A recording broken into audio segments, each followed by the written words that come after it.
கான், இங்க என்ன பண்றீங்க? எதுவும் பேசாத போ, சொல்றத கேளு.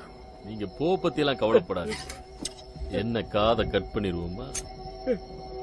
நேத்து யாரோ உன்னை பார்க்க வந்தப்ப வான்குழின்னு வந்திருக்கான். நீ ஏன் வந்தவங்க நம்மகிட்ட வேலை பாக்குறவங்கள ஒருத்தரை பத்தி விசாரிக்க வந்திருக்கான்னு சொல்லல? அவனுக்கெல்லாம் வேஸ்ட் பேக்கான் சார். இல்ல, நீ போய் சொல்றப்போ.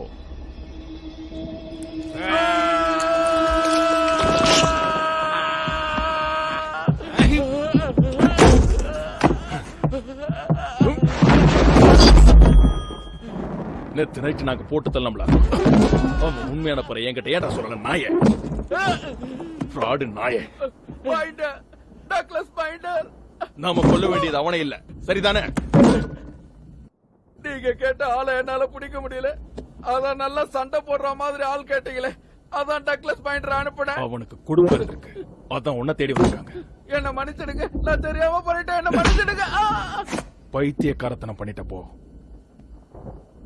முட்டாள்தனம், முள்ள மாதிரித்தனம் எல்லாம் பண்ணிட்டு சாரி கேக்குறே பண்ணி.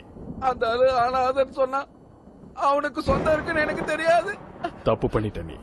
ஆமா, அதான் சொல்லுவ. அதனால அதை எப்படியாவது மறைக்கணும்னு நினைக்கிற நீ. ஆமா ஆமா, கரெக்ட். இந்த தடவை நாங்க சொல்ற ஆள கரெக்டா எந்த தப்பு நடந்தாம அனுப்பி வை. சொல்ற ஆள கரெக்டா அனுப்பி. அடுத்த தடவை இது மாதிரி நடந்தது தொலைஞ்ச. கண்டிப்பா இனிமே தப்பு பண்ண மாட்டேன். இப்ப நாங்க சொன்னது நல்லா புரிஞ்சிருக்கும் நினைக்கிறேன். புரிஞ்சுதா இல்லையா? ஆமா, நல்லா புரியுது. போ, திரும்ப வருவேன். உன் காதை கட் பண்ணு.